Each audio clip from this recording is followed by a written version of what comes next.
আচ্ছা, I guess আমাকে তোমরা দেখতে এবং শুনতে পাচ্ছ এখন। আহ, তোমরা ঝটপট চলে আসো।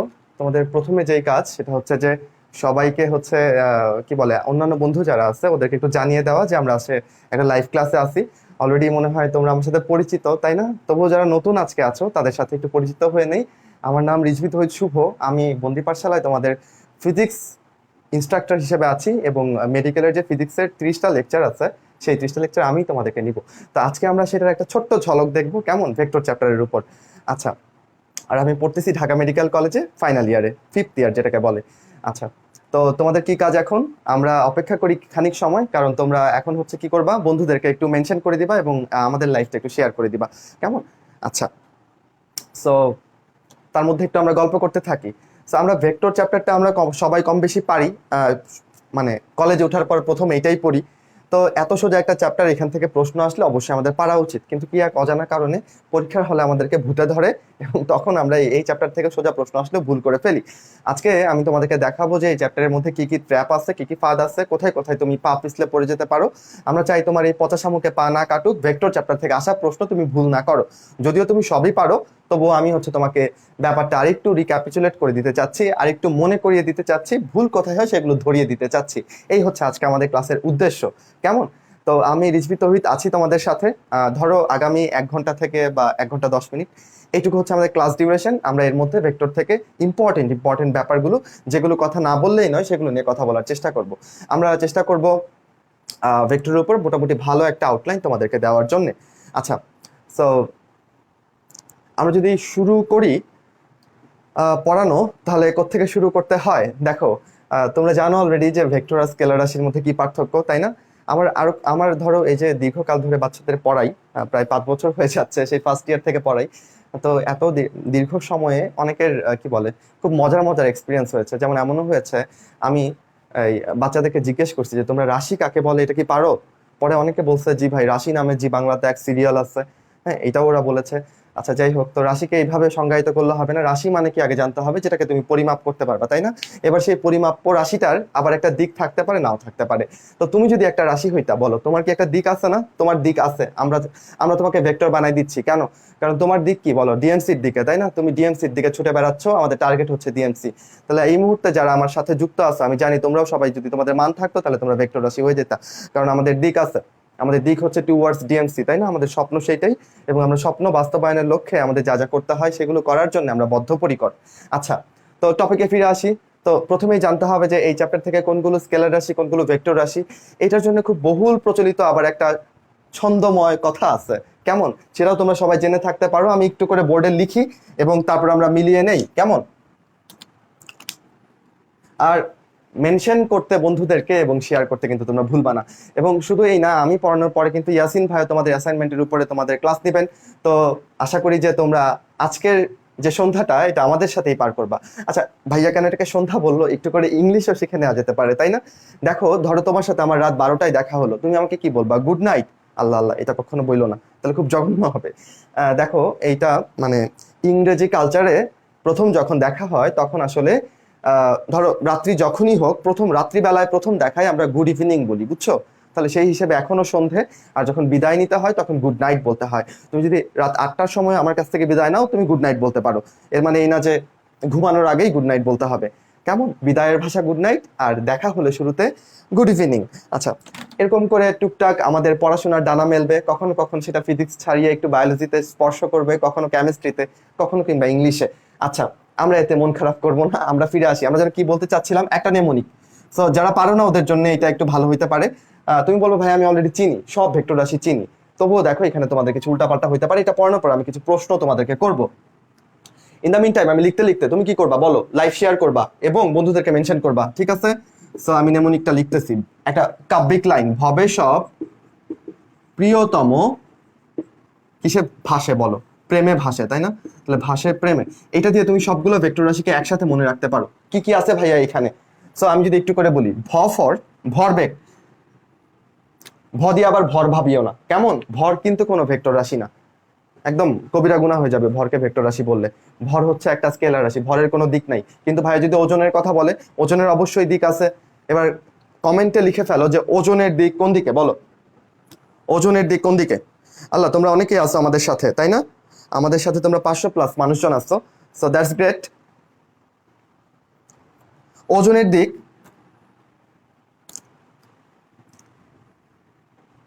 পৃথিবীর কেন্দ্রের দিকে, তাই না?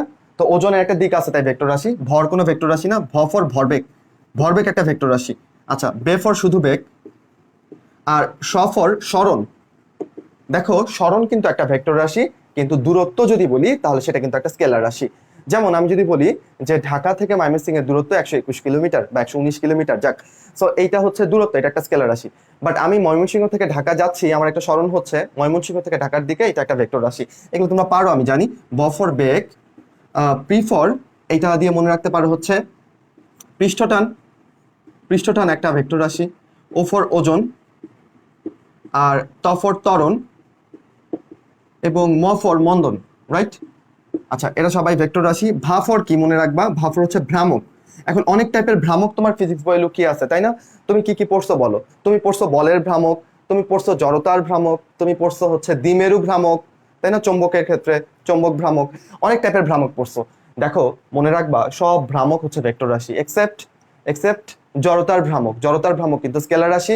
এটা কিন্তু কৌণিক গতির ক্ষেত্রে ভরের সমতুল্য রাশি। আমরা রৈখিক গতির সমীকরণে যেখানে ভর এম ব্যবহার করি, কৌণিক গতির ক্ষেত্রে ওই সমীকরণগুলোতে আমরা ওইখানে আই ব্যবহার করি, জড়তার ভ্রামক ব্যবহার করি। মানে এটাকে তুমি কৌণিক ভরও বলতে পারো অ্যাপারেন্টলি, ঠিক আছে? তাহলে এটা কিন্তু একটা স্কেলার রাশি। কৌণিক ভ্রামক, সরি, জড়তার ভ্রামক ছাড়া আর সব ভ্রামক ভেক্টর রাশি। কথাটা মাথায় ঢুকাই ফেলো। আর সে ফর কি মনে রাখবা? সান্দ্রতা বা সান্দ্রবল। সান্দ্রবল একটা ভেক্টর রাশি। ব ফর বল, বেগ দুইবার লিখে ফেলছি না, এই ব ফর বল, সরি। আচ্ছা, আর প্র ফর হচ্ছে প্রাবল্য। কেমন? সব রকমের প্রাবল্য, মহাকর্ষীয় প্রাবল্য, তড়িৎ প্রাবল্য, চৌম্বক প্রাবল্য, যত প্রাবল্য দেখবা সবাই ভেক্টর রাশি। আর ম ফর মহাকর্ষীয় ক্ষেত্র। মহাকর্ষীয় ক্ষেত্র বললে সেটাও কিন্তু একটা ভেক্টর রাশি। তো এই হচ্ছে আমাদের ভেক্টর রাশি সাধারণ পরিচয়। এইবার তোমাদের কাছে প্রশ্ন, আমি বিশ্বাস করি এটা তোমরা মানে ক্যাচ করে ফেলছো, তাই না? এটা নিয়ে বেশি কিছু দেখার নাই। আর যারা পারো তো পারোই, আর যারা লিখার এতক্ষণ আশা করি লিখে ফেলছো। তোমরা আমাদের সাথে 600-রও বেশি মানুষ আছো, আমি আশা করি এটা আরো বাড়তে থাকবে। বেশি মানুষ, বেশি কথা, মানে বেশি পড়াবো, কেমন? যত বেশি মানুষ আসবে তত বেশিক্ষণ তোমাদের পড়াবো। আচ্ছা, এবং গল্প হবে অবভিয়াসলি। তো এটা মুছে ফেললাম। এইবার তোমাদের কাছে প্রশ্ন, তুমি একটু চিন্তা করো, আই দিয়ে আমরা কি প্রকাশ করি বলো? আই দিয়ে আমরা তড়িৎ প্রবাহ প্রকাশ করি। আচ্ছা, তড়িৎ প্রবাহ এটা কি ভেক্টর রাশি না স্কেলার রাশি? একটু আমাকে কমেন্টে জানাও, দেখি দেখি তোমাদের কমেন্ট আসে কিনা। তড়িৎ প্রবাহ স্কেলার নাকি ভেক্টর? আমি একটু জানতে চাই তোমাদের কাছে।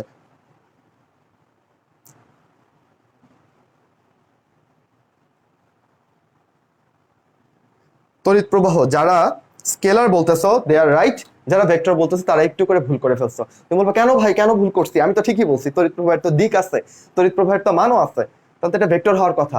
শুধু মান এবং দিক থাকলে যে ভেক্টর হয়ে যাচ্ছে না, সেটাই আমি তোমাদের এখন দেখাবো। দেখো, তড়িৎ প্রবাহ আমরা কেমন করে পাই? সমীকরণটা একটু লিখি আমি। তুমি জানো কি না I is equal to Q by T? এটা জানো না বললে আমি মানবো না, ছোটবেলা থেকে পড়ে আসতেছে Q is equal to I T. So I is equal to Q by T. Q মানে হচ্ছে চার্জ, টি মানে হচ্ছে সময়, তাই না? চার্জকে তুমি সময় দিয়ে ভাগ করতেছো, তড়িৎ প্রবাহ পেয়ে যাচ্ছ, খুব ভালো কথা। সো চার্জ একটা স্কেলার রাশি, অবভিয়াসলি চার্জের একক হচ্ছে কুলম, চার্জ একটা স্কেলার রাশি, ওকে। আর সময় টি, এটাও একটা স্কেলার রাশি। তো তুমি কি করতেছো? স্কেলার রাশিকে স্কেলার রাশি দিয়ে ভাগ করতেছো। আল্লাহ, স্কেলার রাশিকে স্কেলার রাশি দিয়ে ভাগ করলে ভেক্টর রাশি কি আপনা আপনি আসমান থেকে পড়বে? পড়বে না। স্কেলারকে স্কেলার দিয়ে ভাগ করলে তুমি একটা স্কেলার রাশি পাবা। তাহলে আই হচ্ছে একটা স্কেলার রাশি, এস ফর স্কেলার রাশি, ঠিক আছে? আচ্ছা, এবং তাছাড়া আরো জিনিস দেখতে চাও? দেখো, ভেক্টরের ক্ষেত্রে কিন্তু যে দুইটা ভেক্টর কত কোণে কাজ করতেছে সেটা অনেক ইম্পর্টেন্ট, তাই না? সেই কোণের উপর কিন্তু ওদের লব্ধির মান ডিপেন্ড করে, সবকিছু ডিপেন্ড করে। এখন ধরো আমার একটা বর্তনী ছিল, এইটা একটা বর্তনী, মানে ধরো এই দিক দিয়ে কারেন্ট ফ্লো হচ্ছিল, ধরো এই দিক দিয়ে I1 আসতেছিল, এই দিক দিয়ে I2 আসতেছিল, তারপরে এরা মিলে এইদিকে যাচ্ছিল, ফাইন। এখন তুমি যদি এই যে কোনটা বর্তনীর এই যে কোনটা, এটাকে চেঞ্জ করে দিলা, ঠিক আছে? এটাকে এখন আরো সরু করে দিলাম, মনে করো I2 এরকম করে দিলাম, তোমার কি মনে হয় এইখানে কারেন্ট ফ্লোতে কোনো রকমের চেঞ্জ আসবে? আসবে না। তাহলে এটা মধ্যবর্তী কোণের উপর তড়িৎ প্রবাহ ডিপেন্ড করতেছে না, ভেক্টরের আর কিছুর সাথে যাচ্ছে না, তাহলে এটা ভেক্টর রাশি না। দেখছো? তাহলে পরীক্ষাতে কিভাবে প্রশ্নটা আসবে, নিচে কোনটা ভেক্টর রাশি নয়, একটা থাকবে তড়িৎ প্রবাহ, তুমি ভাববা যে এটা বোধহয় ব্ল্যাঙ্ক, সবই তো ভেক্টর মনে হইতেছে, কিন্তু আসলে উত্তর কিন্তু লুকিয়ে আছে তড়িৎ প্রবাহের ভেতর। আচ্ছা, সো সবাই পারতেছো, সবাই বলতেছো, যারা পারতেছো তাদেরকে অগ্রিম অভিনন্দন। তোমরা এখানে পারতেছো, পরীক্ষাতেও পারবা আমি বিশ্বাস করি, তাই না? এখন আমরা কোথায় যাব? দেখো, ভেক্টর রাশির দুই রকমের, আমরা যদি কি বলে ভেক্টর রাশির যোগ থেকে শুরু করি। ভেক্টর রাশি কিভাবে যোগ করা যায় বলো? বীজগণিতিক নিয়মে কি যোগ করতে পারবা? মানে এই যে 5টা আম আর 3টা আম, দুইটা মিলে 8টা আম হইলো, এইভাবে তুমি যোগ করতে পারবা না, বুঝছো? ভেক্টর রাশির যোগ হয় জ্যামিতিক নিয়মে। এটার জন্য কয়টা সূত্র আছে ভেক্টর যোজনের? 5টা সূত্র আছে ভেক্টর যোজনের, 5টা সূত্র আছে। কেমন, কি কি সূত্র সেগুলো তোমরা পারো? একটা হচ্ছে ত্রিভুজ সূত্র, একটা হচ্ছে সামান্তরিক সূত্র, একটা হচ্ছে সাধারণ সূত্র, একটা হচ্ছে কি বলো উপাংশ সূত্র, এবং আরেকটা, কয়টা বললাম? 5টা কি বলে ফেলছি? আচ্ছা যাক, তো সূত্রগুলো বইয়ে আছে, তুমি দেখলা, ঠিক আছে, কয়টা বললাম বাদ দাও। এখন পরীক্ষাতে প্রশ্ন কেমন করে আসবে দেখবে, এই 5টা সূত্রের ভেতরে কিন্তু চতুর্ভুজ সূত্র নাই, আছে চতুর্ভুজ সূত্র নাই, তাহলে পরীক্ষাতে আসবে নিচের কোনটা ভেক্টরের যোগের সূত্র নয়, তখন দেখবা অপশন দিয়েছে চতুর্ভুজ সূত্র। দেখো এখানে বহুভুজ সূত্র আছে, এটা বলি নাই বোধহয়, হ্যাঁ বহুভুজ সূত্র এইটা আছে, কিন্তু চতুর্ভুজ সূত্র বলে কোনো সূত্র নাই, রম্বস সূত্র বলে কোনো সূত্র নাই, সমান্তরাল সূত্র বলে কোনো সূত্র নাই, সামান্তরিক সূত্র আছে, সমান্তরাল সূত্র বলে কোনো সূত্র নাই। বুঝতে পারছো? সো এইগুলো হচ্ছে তোমাকে ট্র্যাপে ফেলার জন্য এই অপশনগুলো বানানো হয়েছে। সো আশা করি এগুলোতে তুমি ধরা খাবা না। এখন দেখো, তাহলে আমি তোমাদের বইয়ে একটা ম্যাথ আছে, সেটা একটু তোমারে জিজ্ঞেস করি, তুমি আমাকে একটু বলো। ধরো তুমি তো জানো আমরা যখন ম্যাপ আঁকি, ম্যাপ আঁকার সময় উপর দিকে উত্তর ধরি, তাই না? তো আমি ধরলাম যে এটা একটা বিন্দু, এইখান থেকে ধরো এই বিন্দু থেকে তুমি হেঁটে হেঁটে উত্তর দিকে গেছো, কতটুকু গেছো? ধরো 4 মিটার গেছো, কেমন? এরপর তুমি গেছো বি বিন্দুতে, বি বিন্দু ধরো 10 মিটার গেছো। এখন আমি তোমাকে জিজ্ঞেস করলাম তোমার লব্ধি সরণ কত? লব্ধি সরণ হচ্ছে এ থেকে বি বিন্দু, এইখানে তুমি যদি একটা এই যে সমকোণী ত্রিভুজে তুমি যদি একটা অতিভুজ টানো, এই অতিভুজটাই হচ্ছে তোমার লব্ধি সরণ, তাই না? আমি যদি বলতাম তুমি কত দূরত্ব অতিক্রম করছো, কত দূরত্ব হাঁটছো, তাহলে আমি সোজা বলে দিতাম যে 10 + 14 মিটার তুমি হাঁটাহাঁটি করছো। কিন্তু আমি তোমাকে প্রশ্ন কি করলাম যে তোমার সরণ কত? সরণ কিন্তু ভেক্টর রাশি, এবং এইটা কোন পথে গেছো এটা হিসাব না করে প্রথম এবং শেষ বিন্দুর যে ডিস্টেন্স সেটা হিসাব করতে হবে। কেমনি হিসাব করবো আমি জানি সবাই পারতেছো, ভাইয়া পিথাগোরাসের সূত্র ইউজ করব। সো এটা বের করার জন্য আমরা কি করব, √4² + 10² করব, তাহলে আমরা এ বির ডিস্টেন্সটা পেয়ে যাব, তাই না? এই ভেক্টরটা পেয়ে যাব। তাহলে কত হয়? √, এখানে হয় 16, এখানে হয় 100, সব মিলায় কি হয়ে যাচ্ছে √116। এখন দেখো তুমি বলবো ভাই আমার কাছে তো ক্যালকুলেটর নাই, আমি কিভাবে এই √116 মান বের করব? দেখো এবার তোমার অপশনগুলো কেমন থাকবে। তোমার অপশনগুলো একটা থাকলো ধরো 9.78, একটা থাকলো হচ্ছে 10.78, একটা থাকলো হচ্ছে 11.25, একটা থাকলো হচ্ছে 12.36। আমি বানাইলাম, এর মধ্যে 4টা অপশনের মধ্যে কোনটা √116 মান হবে? দেখি বলো একটু আমাকে কমেন্টে, যারা আসো আমাদের সাথে সক্রিয়ভাবে লাইভে, তোমরা একটু বলে ফেলো কোনটা হবে মান। দেখে বুঝার যে অভ্যাসটা সেটা করে ফেলতে হবে। দেখো 116 যেহেতু, যদি তুমি এটাকে স্কোয়ার করো, 11কে স্কোয়ার করো, 11কে স্কোয়ার করলে ডেফিনেটলি এটা 121-এর বেশি। এখানে 11.25 আছে না, তাহলে এটাকে স্কোয়ার করলে 121 থেকে বেশি হবে, তাই না? 12কে যদি স্কোয়ার করো তাহলে 144, তাহলে 12.36কে স্কোয়ার করলে 144-এরও বেশি। আমার এখানে আছে 116। আচ্ছা 10কে যদি তুমি স্কোয়ার করো তাহলে তুমি কত পাবা বলো? 100, তাই না? 10কে স্কোয়ার করলে 100, আর 11কে স্কোয়ার করলে কত পাও? আমরা রাউন্ড সংখ্যাগুলোকে ধরতেছি। 11কে স্কোয়ার করলে তুমি পাও 121, আর 10কে স্কোয়ার করলে পাও হচ্ছে 100। এখন ডেফিনেটলি তাহলে এটা 10 এবং 11-এর মধ্যেই হবে। 116-র √ওভার করলে, আমি কি স্কোয়ার বলতেছি কিনা, ও না আচ্ছা এখানে, আচ্ছা √ওভার যদি করো তাহলে এটার মানটা কত হবে বলো? 10 থেকে 11-এর মধ্যেই হবে। এইটা তোমাকে উপলব্ধি করা শিখতে হবে, বুঝছো? ক্যালকুলেটর ছাড়াও তুমি আন্দাজ করে ফেলবা যে এটার অ্যান্সার ভাই 10.78 হবে। যারা আগে থেকে বুঝে ফেলছো তারা খুবই জিনিয়াস, আর যারা বুঝতে পারো না তাদেরকে আরো একটু সময় দিতে হবে। আর এটা তো বইয়ের অঙ্ক, বুঝছো? আমি যখন কোচিং এ পরীক্ষা দিতাম আমি দেখতাম এই অঙ্কগুলো বারবার দিচ্ছে, তো আমি না চাইলে ওইগুলো আমার মুখস্থ হয়ে যাইতো। এখন ধরো এরকমই একটা মুখস্থ অঙ্ক তোমার পরীক্ষাতে চলে আসলো, মেডিকেলের কোশ্চেন করার সময় স্যারদের এত সময় থাকে না, তারা হচ্ছে মান টানার কিছু চেঞ্জ করে না, বুঝছো? বইয়ে যে অঙ্কটা আছে হুবহু সেই অঙ্কটাই তুলে দেয়। আচ্ছা যদি তুলে দিয়ে থাকে তাহলে তুমি দেখে বুঝতে পারছো এটা তোমার বইয়েরই অঙ্ক, হ্যাঁ তুমি এটা বুঝতে পারছো। তাহলে তোমার নতুন করে হিসেব করে মান টান বের করা তো দরকার নাই। তোমার যদি মুখস্থ হয়ে যেয়ে থাকে, বারবার এটা তোমার পড়া হয়ে থাকে, তুমি সুশীলতা না দেখায় দাগাই ফেলবা, খামোখা সময় নষ্ট করে কি লাভ? অনেক অনেক বেশি নার্ভাস থাকে, হ্যাঁ এটাকে কোনো চেঞ্জ করে দিল কিনা। তুমি দেখতেছো যে প্রশ্নের সব সংখ্যা উত্তর সবকিছু মিলে যাইতেছে, তার মানে চেঞ্জ করে নাই। হ্যাঁ, তুমি যে উত্তরটা বইয়ে দেখছো ওইটাই তো দাগাই ফেলবা এরকম হইলে, এতে কোনো গুণা নাই। ঠিক আছে, আবার ওভার কনফিডেন্ট হয়ে উল্টাপাল্টা দাগায়ও না, ভালো মতন খেয়াল করো কি বলতেছি। সেটা বইয়ের অঙ্ক, এবং বইয়ে কিন্তু 10.7 এর উত্তরটা দেওয়া আছে। এটা কিন্তু আমরা তাহলে পেরে গেলাম। আচ্ছা, তাহলে এখানে দেখো জ্যামিতিক নিয়ম ব্যবহার করে কিন্তু আমরা ভেক্টরের যোগ করলাম। আচ্ছা, ভেক্টরের যোগের মধ্যে আমাদের হচ্ছে লাগবে হচ্ছে আমাদের সামান্তরিক সূত্রটা, বুঝছো? সামান্তরিক সূত্রটা কিরকম আমি একটু করে যদি তোমাদের মনে করাই দেই। এটা ধরো পি ভেক্টর, এইটা ধরো কিউ ভেক্টর, রাইট? পি আর কিউ ভেক্টর কাজ করতেছে আলফা কোণে, মানে এদের মধ্যবর্তী কোণ আলফা। মানে এখানে ধরো একটা বস্তু আছে, এই বস্তুটাকে পি বরাবর টানা হইতেছে, কিউ বরাবর টানা হইতেছে। সে কি পি বরাবর যাবে নাকি কিউ বরাবর যাবে? কোনো বরাবরই যাবে না, সে মাঝ পথে, এই মাঝ বরাবর একটা রাস্তা দিয়ে চলে যাবে, তাই না? এটাই হচ্ছে এই দুইটা ভেক্টর লব্ধি আর। যদি তাই হয়ে থাকে এবং এই আর এবং পি এর মধ্যবর্তী কোণ থিটা হয়ে থাকে, তাহলে এখানে দুইটা সমীকরণ তোমাকে অবশ্যই মনে রাখতে হবে। একটা হচ্ছে লব্ধির সমীকরণ, R is equal to root over P square plus Q square plus 2pq cos alpha, right? মুখস্থ আমি জানি তোমাদের সবার। আরেকটা হচ্ছে এই যে থিটা কোণটা লব্ধি কত কোণ করে থাকবে, that's very important. So theta is equal two কিভাবে লিখবা দেখো, যেটা একা একা আছে, এই যে একা একা মানে ওর সাথে থিটা কোণটা নাই, বুঝছো? সেটাকে উপরে লিখে ফেললা কিউ, নিচেও লিখে ফেললা কিউ। ও থিটা নাই, এটা আসলে tan theta, sorry. So tan যেহেতু লিখছো, তাহলে এই কিউ এর সাথে ট্যান ইজ ইকুয়াল টু কি, সাইন বাই কস না? Tan theta equal to sine theta by cos theta না?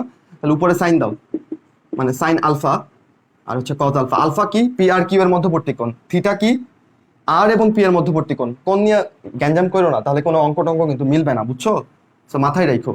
আর নিচে পিটা আছে, পিকে নিচেই রেখে দাও। ও ঠিক আছে, পি এর মানটা আর কি। সো এই হচ্ছে তাদের লব্ধির মান এবং দিক নির্ণয়ের সূত্র। তো এই সূত্র দুটো ইম্পর্টেন্ট। কিভাবে প্রশ্ন আসতে পারে, অনেকভাবে প্রশ্ন আসতে পারে, বুঝছো? এটা দিয়ে ধরো ছোটখাটো অঙ্কও থাকতে পারে, আবার এইটা দিয়ে ধরো সমীকরণটা নিচের কোনটা, কোন সমীকরণটা সঠিক, এইভাবে প্রশ্ন আসতে পারে। তোমাকে দেখে চিনতে হবে, এই জন্য আসলে আমি সমীকরণ দুইটা বোর্ডে লিখলাম। সো এইগুলো তোমার বইয়ে বক্স করে রাখবা, বুঝছো? যেন তোমার প্রমাণ প্রতিপাদন দেখার দরকার নাই, কেমন করে আসলো তোমার বুঝার দরকার নাই, কিন্তু সমীকরণের চেহারাটা তোমার অবশ্যই মনে রাখতে হবে। 4টা সমীকরণের মধ্যে 3টা ভুলকে বাদ দিয়ে সঠিকটা বের করতে হবে, মাথায় থাকে জানো? চলো এখন আমরা এটা দিয়ে কি করতে পারি, আমরা এটা মুছে ফেলি, আমরা একটু আর নিয়ে খেলা করি। চলো আর নিয়ে কেমন করে খেলা করা যায়। আমি তোমাকে বললাম যে এখানে আলফার মানটা হচ্ছে, আমরা এখন 3টা আলাদা আলাদা ক্ষেত্র দেখবো, কেমন?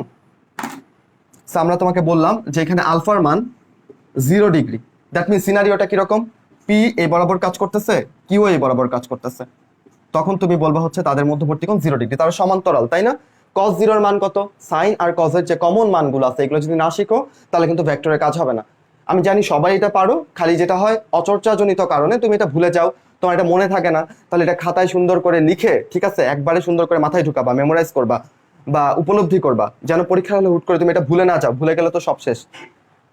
সো cos 0 এর মান আমরা জানি 1, তাই না? cos 0 এর মান 1। তাহলে যদি এখানে তুমি 1 বসাও, cos থিটা মানে cos 0, এটা 1 বসাইলে কি থাকতেছে বলো এই সমীকরণে? আলফা ইজ ইকুয়াল টু 0 হইলে cos থিটা হচ্ছে, cos আলফা হচ্ছে 1 হয়ে যাচ্ছে। তাহলে আমাদের সূত্রটা থাকতেছে হচ্ছে P square plus Q square plus 2pq। এই পর্যন্ত যদি থাকে তাহলে তুমি লিখতে পারো R is equal to P plus Q whole square, আর এটার উপরে রুট ওভার, তো স্কোয়ার আর রুট ওভারে কাটাকাটি, তাহলে থাকতেছে কি আমাদের পি প্লাস কিউ। দেখো এইটাই কিন্তু ম্যাক্সিমাম ভ্যালু। তাহলে আমরা কি শিখে ফেললাম, দুইটা ভেক্টর যখন সমান্তরালে কাজ করবে, যখন তাদের মধ্যবর্তী কোণ 0 হবে, তখনই তাদের লব্ধির পরিমাণ সর্বোচ্চ হবে।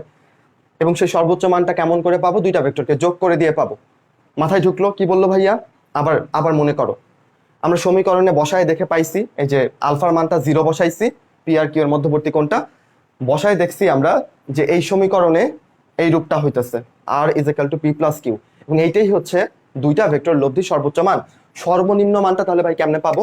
দেখো, যদি পি আর কিউ বিপরীত দিকে ক্রিয়া করে, পি এই বরাবর কাজ করতেছে আর কিউ কাজ করতেছে এই বরাবর, তাহলে এদের মধ্যবর্তী কোণ কত বলবা? 180 ডিগ্রি, তাই না? cos 180 ডিগ্রির মান কত বলো তো? cos 180 ডিগ্রির মান হচ্ছে -1, এটা তোমরা সবাই জানো। তাহলে যদি এখানে -1 বসাও তাহলে সমীকরণটা কি হয়ে যাবে? P square plus Q square minus 2pq। So ultimately এখানে আর ইজ ইকুয়াল টু দাঁড়াবে হচ্ছে পি মাইনাস কিউ। এখন তো বলা যায় না কোনটার মান বেশি হবে, পি এর মান বড় না কিউ এর মান বড়। সো আমরা একটা ডিফারেন্স চিহ্ন দিয়ে দিই আর কি, পি ডিফারেন্স কিউ। এইটাই হচ্ছে মিনিমাম ভ্যালু, বুঝছো? দুইটা ভেক্টরের লব্ধির সর্বনিম্ন মান। এবারে তোমাদের জন্য প্রশ্ন, তোমরা আমাকে কমেন্ট বক্সে জানাবা উত্তর। কি জানাবা বলো? তুমি কি জানাবা আমাকে? তুমি আমাকে জানাবা যে আমি তোমাকে দুইটা বল দিলাম, একটা বল হচ্ছে ধরো 10 নিউটন, আরেকটা বল ধরো এটা পি, আর কিউ বল হচ্ছে গিয়ে 3 নিউটন। আমাকে তোমার বলতে হবে যে এই দুইটা বলের লব্ধি সর্বোচ্চ মান এবং সর্বনিম্ন মান কত। পি আর কিউ দুইটা বল ভেক্টর আমি তোমাকে দিলাম, বলতে হবে এই দুইটা বলের লব্ধি সর্বোচ্চ মান এবং সর্বনিম্ন মান কত। যারা বলতেছো যে ভাইয়া সর্বোচ্চ মান 13 আর সর্বনিম্ন মান 7, তারা সঠিক, একদম সঠিক। সর্বনিম্ন মান দুইটার মধ্যে ডিফারেন্স, সর্বোচ্চ মান দুইটার যোগফল। দ্যাট মিনস পি আর কিউ এই দুইটা ভেক্টর যদি কোনো একটা বস্তুর উপর কাজ করে, তার ক্ষেত্রে লব্ধির মানটা 7 থেকে নিয়ে 13 পর্যন্ত যে কোনোটাই হতে পারে, ডিপেন্ডস অন কত কোণে কাজ করতেছে, তাই না? এটুকু মাথায় ঢুকছে তো? আচ্ছা আসো, যোগের কাহিনী হয়েছে। এবার এখান থেকে নদী নৌকার অঙ্ক আছে না, চলো একটু চট করে দেখে ফেলি, সব সেরে ফেলি। নদী নৌকার অঙ্ক যদি আসে, দেখো ধরো তোমার পরীক্ষায় হাতে সময় নাই, 10 সেকেন্ড আছে, এই অঙ্কটা তুমি ফেলে রাখছো, নদী নৌকার অঙ্ক, ঠিক আছে? টিচার বলতে মানে এখনই ঘন্টা দিবে, বুঝছো? বা ঘন্টা দিয়ে ফেলছে, কি দাগাবা বুঝতেছো না, এখন তো ম্যাথ করার টাইম নেই, তুমি কত দাগাবা তোমার বইয়ে খেয়াল করবা। এই নদী নৌকা বলতে মানে স্রোতের সাথে কত কোণে সোজাসুজি ওই পারে পৌঁছাইতে হলে কমন অঙ্ক, তোমরা জানো তাই না? এই অঙ্কটার উত্তর দেখবো অলওয়েজ মানে 120 ডিগ্রি হয়, মানে কত কোণে নৌকা চালাইলে তুমি সোজাসুজি ওই পারে পৌঁছাবা। সাধারণত এই প্রশ্নটার উত্তর 120 ডিগ্রি হয়, কেন হয় জানি না, মানে সব প্রশ্নে আমি এইটাই দেখি, কখনো অন্য কোণ পাই নাই। তো তখন তুমি ওইটা দাগাই দিতে পারো আল্লাহর উপর ভরসা নিয়ে। এরকম আমরা কিছু সেট করে রাখতাম, বুঝছো? আমাদের সময় তো জেনারেল নলেজ ইন্টারন্যাশনাল ছিল, তো ইন্টারন্যাশনাল ওইখানে ধরো আমাদের পড়তে হইতো হচ্ছে সদর দপ্তর, কোনটা সদর দপ্তর কই। এখন পরীক্ষা হলে মাঝে মধ্যে গ্যাঞ্জাম লেগে যাইতো, হ্যাঁ, তখন হচ্ছে ঠিক করে রাখতাম যে যদি সদর দপ্তর আসে, তাহলে যদি না পারি তাহলে জেনেভা মাইরা দিব, কারণ জেনেভাতে ম্যাক্সিমাম সদর দপ্তর, বুঝছো? এরকম করে কিছু প্রি সেট করে রাখতাম আর কি অনেক জিনিস। এটা যে সবসময় কাজ করে তা না, এটা হচ্ছে যে ওই যে সময়ের অভাবে তুমি বুঝতে পারতেছো না, হিসাব করতে পারতেছো না, একটা রিস্ক নেওয়া আর কি। আরো যদি কিছু এক্সপিরিয়েন্স আমি তোমাদের সাথে শেয়ার করি, পরীক্ষার হলের এক্সপিরিয়েন্স, জাস্ট পরীক্ষার হলে কিভাবে তুমি পারফর্ম করবা বা কি জিনিসগুলো করলে পরে তোমার পরীক্ষার নাম্বারটা বেশি চলে আসবে, আমার নিজের এক্সপিরিয়েন্স থেকে আমি তোমাদের বলি, একটু মনোযোগ দিয়ে শুনবা কেমন? সো মানুষজন চলে যাইতেছো কেন? আচ্ছা হ্যাঁ, মানুষজন চলে আসো, আর একটু শেয়ার টেয়ার করে দাও যারা করো নাই, ঠিক আছে? বন্ধুদের একটু জানাই দাও, আসুক। সো আমি কি বলতে চাইতেছিলাম, দেখো আমার পরীক্ষাতে কিছু প্রশ্ন আসছে। কি প্রশ্ন আসছে, আমি কোনটা থেকে শুরু করব? আমি ধরো শুরু করি, আমার একদম অ্যাকুরেটলি যে সব টু দা পয়েন্টে সব প্রশ্ন মনে আছে তেমনও না। যেমন ধরো একটা প্রশ্ন আসছে সিনোনিম অ্যান্টোনিমের মধ্যে একটা প্রশ্ন আসছিল, কেমন? ওইখানে যেটা ছিল একটা শব্দ ছিল সম্ভবত সিনার্জি, সিনার্জি শব্দটা ছিল, বুঝছো? জি আই না জি ওয়াই, আমি এখনো শব্দটার সাথে তেমন একটা পরিচিত না। যাক, এই শব্দটা না আমি যখন দেখছি আমি খুব হতাশ হয়েছি, কারণ আমি কখনো সিনোনিম অ্যান্টোনিম এই শব্দটা পড়ি নাই, আনফরচুনেটলি আমার কখনো চোখে পড়ে নাই। তো এটা আমার জন্য আনকমন ছিল, বুঝছো? এখন তো আমি অপশন খেয়াল করলাম, তখনই আমার মাথায় চট করে খেলে গেল, এই সিনার্জি এটা যেন আমি কই পড়ছি, আল্লাহ এটা তো আমি বোটানিতে পড়ছি। বোটানিতে কই পড়ছি? ওই যে ডিম্বাণুর পাশে দুইটা সহকারী কোষ যে থাকে, হ্যাঁ, এই যে আবার আমরা একটু বায়োলজিতে ঘুরে আসতেছি, এটা ধরো এমব্রায়ো স্যাক, সব থেকে বড়টাকে তুমি ডিম্বাণু বলতেছো, পাশে কি থাকতেছে? দুইটা সহকারী কোষ। এই সহকারী কোষের ইংরেজি সিনার্জিট না? আমার কাছে মনে হইলো যে সিনার্জিট, সিনার্জি খুব ক্লোজ, তাহলে মনে হয় এটা একটা সহকারী বা পজিটিভ একটা অর্থ এইটা মানে মিন করতেছে। তা আমি অপশনগুলো মোটামুটি সোজা ছিল, দুইটা বা তিনটা আমি বুঝতে পারছিলাম, আমি সেরকম এটাকে একটা পজিটিভ অর্থ ধরে আমি অ্যান্সার করে দিয়ে আসলাম, এবং বের হয়ে আমি বাসায় যাই মিলাইছি, এবং আমারটা হয়ে গেছে। সো দেখো কোথাকার জ্ঞান কোথায় কাজে লাগলো আমরা কিন্তু জানি না, তাই না? সো এইটাই আর কি। সো মাথা হচ্ছে নিউরনগুলোকে খেলাইতে হবে পরীক্ষা হলে, বুঝছেন? ব্লক করে রাখেন না, চিন্তা যেন প্রসারিত থাকে। আবার এত দূরেও যায় না যে পরীক্ষার হল থেকে ছুটে চলে গেছেন অনেক দূরে, এমন যেন না হয়। আচ্ছা, আবার আরো কি ঘটছে জানো? দেখো আমাদের সময় ইন্টারন্যাশনাল ছিল, জিকেতে তোমাদের নাই, তোমরা অনেক বাঁচা বেঁচে গেছো, সিলেবাস অনেক শর্ট, এবং যা বলে দেওয়া হয় জিকেতে সেইগুলাই আসবে। জিকে নিয়ে ভাই কেউ টেনশন করো না। আর আমাদের শুভ ভাই তোমাদেরকে পড়াবেন, কেমন? পড়া খুব অল্প, বিশ্বাস করো, একটু গুছায়া পড়লে আর কিচ্ছু লাগে না। তো তোমরা খালি ক্লাসগুলো ভালো মতন কইরো জিকের, দেখবা যে তোমার শুনে শুনে পড়া হয়ে যাইতেছে এবং কমন প্রশ্নগুলো আসে, বুঝছো? তো টেনশনের কোনো কারণ নাই জিকে নিয়ে, আমাদের সময় অনেক কারণ ছিল। তো এইখানে ধরো ওই যে বললাম যে আমাদের অনেক সংস্থা পড়তে হইতো। কোথায়? ধরো বিমান সংস্থা, গোয়েন্দা সংস্থা, গেরিলা সংস্থা, সংবাদ সংস্থা। সংস্থার অভাব নাই, কোন দেশের কোন সংস্থা, এগুলো পড়ে মাথা মানে গরম হয়ে যাইতো, বুঝছো? দেখছো তোমরা কিন্তু লাকি, এগুলা কিন্তু চাপ কমে গেছে তোমাদের, এগুলো এখন আর পড়তে হয় না। তারপরে যে প্রণালী টনালী হাবি যাবে অনেক কিছু পড়তে হইতো ইন্টারন্যাশনাল 4 নাম্বারের জন্য, কিন্তু এখন তো আর ইন্টারন্যাশনাল নাই, আলহামদুলিল্লাহ। আচ্ছা, তো এইখান থেকে দেখো আমি অনেক অনেক বিমান সংস্থার নাম পড়ছি, কিন্তু তখনকার সময় টিভিতে একটা অ্যাড দিত, বুঝছো? এখানে হচ্ছে নানা আর নাতির একটা অ্যাড, তারা বিমানে চড়ে ভ্রমণ করতেছে, তারা খুব কমফোর্টে ভ্রমণ করতেছে, এবং শেষে লেখা ভাষা হচ্ছে লুফথানসা, বুঝছো? তো এই লুফথানসা দেখে আমার আগ্রহ জাগলো যে লুফথানসা এটা কোন দেশের বিমান সংস্থা, আমি একটু জানি, দেখি তোমরা কেউ পারো কিনা, যদিও তোমাদের পরীক্ষাতে আসবে না যে লুফথানসা কোন দেশের বিমান সংস্থা, তবু তোমরা জানো কিনা দেখি একটু কমেন্টে চেক করি।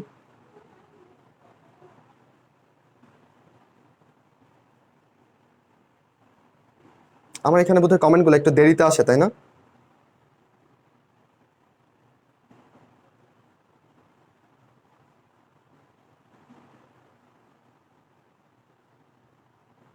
না, তোমাদের কমেন্ট আমি এখনো পাইতেছি না, মানে তোমরা করতেছো হয়তো বাট এখানে আসতেছে না। আচ্ছা বাদ দাও। So, আচ্ছা আমি বলে দিই, এটা হচ্ছে জার্মানির বিমান সংস্থা, বুঝছো? তো এটা আমি টিভিতে দেখতাম যে এই জন্য এটা আমার মাথায় ভালো মতনে বসে গেছে, আর কোনোটা পারি না পারি এইটা আমার মনেই থাকতো, কারণ লুফথানসা এটা টিভিতে অ্যাড দেখি, এটা আমি অ্যাড দেখে মিলায় পড়ছি। কি আশ্চর্য ব্যাপার, এটা আমার মেডিকেল ভর্তি পরীক্ষায় আসছে, অন্যরা যখন মাথা চুলকাইতেছে এত এত সংস্থার এভিরে লুফথানসা কোথায় ছিল, আমি কিন্তু আমার সেই টিভিতে অ্যাড দেখার বদৌলতে আমি কিন্তু এটা স্বাচ্ছন্দ্যে আরামসে জার্মানি দাগাই দিয়ে চলে আসছি, বুঝছো? চিল। সো এরকম আর কি, কোথাকার জ্ঞান কোথায় কাজে লেগে যাবে কেউ জানে না। So, একটু বুদ্ধিমত্তার পরিচয় দিতে হবে। এই প্রশ্নগুলো তুমি যদি পেরে যাও, যেগুলো তোমার 50-50 চান্স, ক্রিকেট খেলায় দেখবা যারা 50-50 চান্স গুলা নিতে পারে, যারা ক্যাচ গুলা নিতে পারে, তারা ম্যাচ জিতে যায়, তাই না? আর ক্যাচ যদি ইজিতে ছেড়ে দাও ম্যাচ ফসকে যাবে।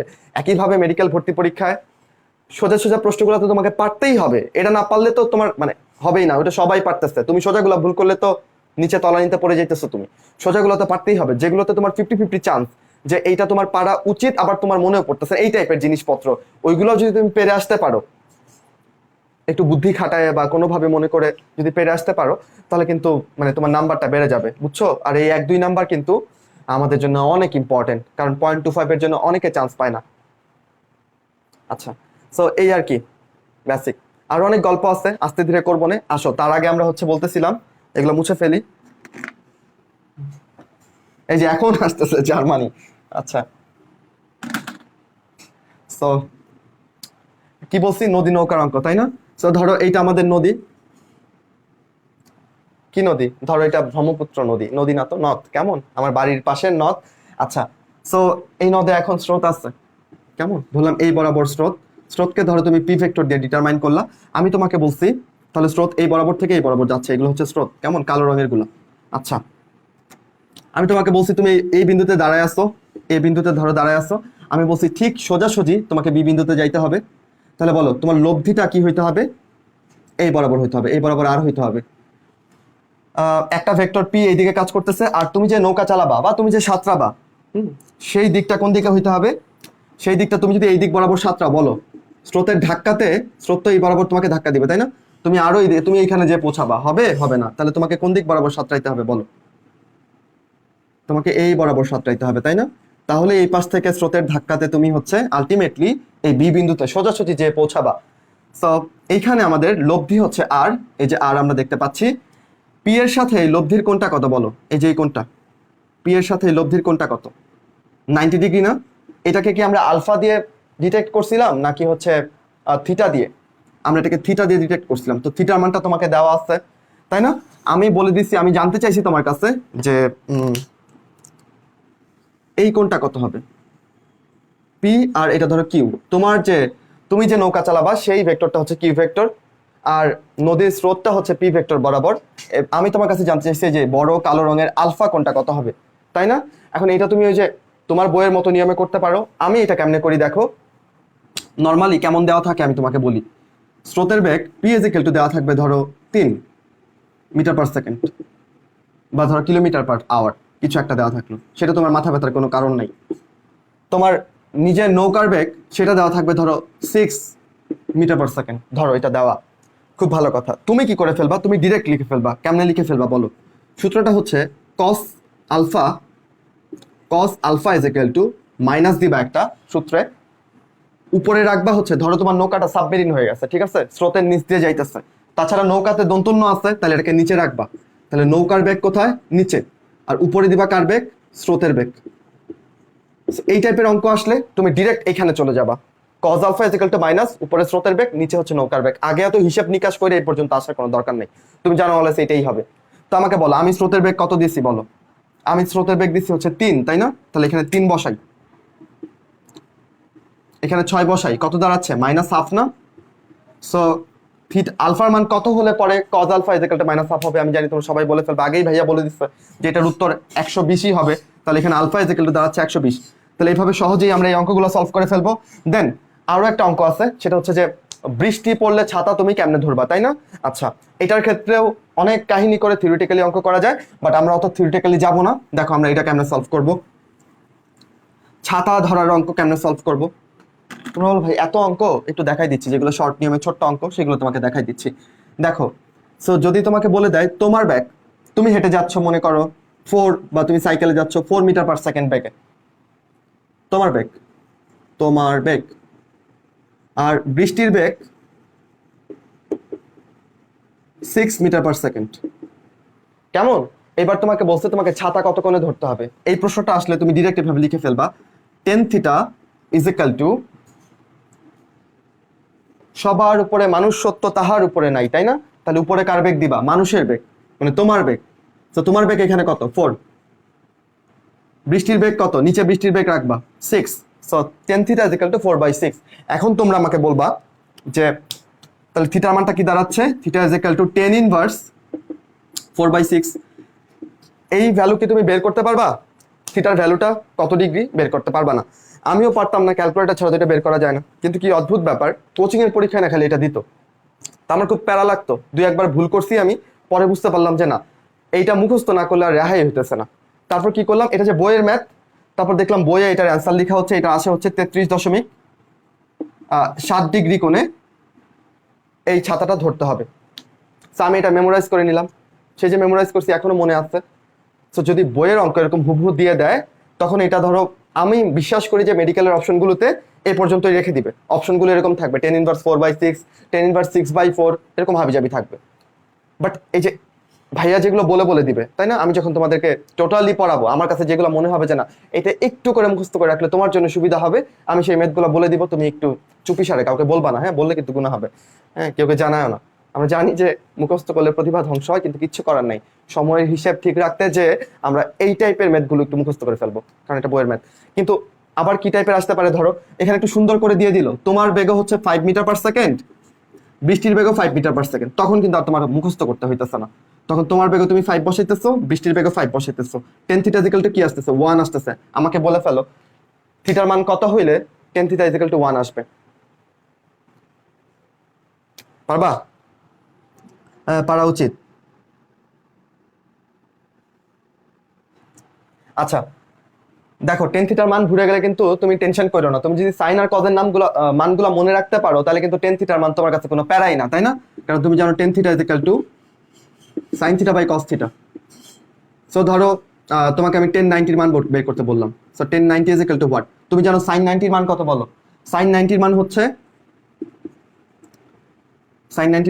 1, তাই না?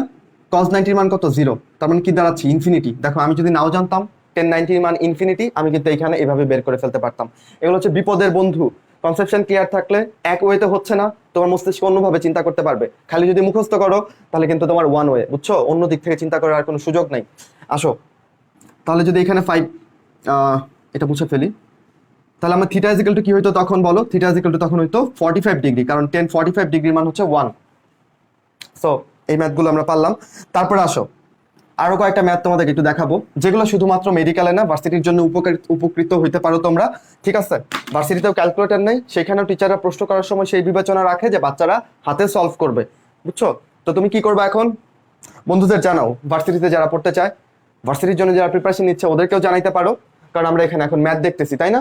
আচ্ছা, সেটা দেখার আগে আমি তোমাদের আরো একটু কিছু নিয়ে কথা বলতে চাই। কি নিয়ে কথা বলবো তোমাদেরকে? আচ্ছা, একটা না ম্যাথ না দেখি, চলো একটু ভেক্টরের দিক নিয়ে কথা বলি। বলো তো ভেক্টরের দিক আমরা কেমন করে নির্ণয় করি? ডানহাতি স্ক্রুর মাধ্যমে, তাই না? একটা ভিডিওতে বলছিলাম। আচ্ছা, এখন আমাকে বলো এইটার নাম কি? এটার নাম হচ্ছে টাউ, তাই না? এটা দিয়ে আমরা টর্ককে বুঝাই। আচ্ছা, torque tau is equal to কি লিখি আমরা? আর ক্রস এফ। আচ্ছা, আমরা কি এটাকে এফ ক্রস আর লিখতে পারবো কিনা আমাকে একটু জানাও তো। আমাকে একটু কমেন্টে জানাবা এটাকে আমরা এফ ক্রস আর লিখতে পারবো কি পারবো না।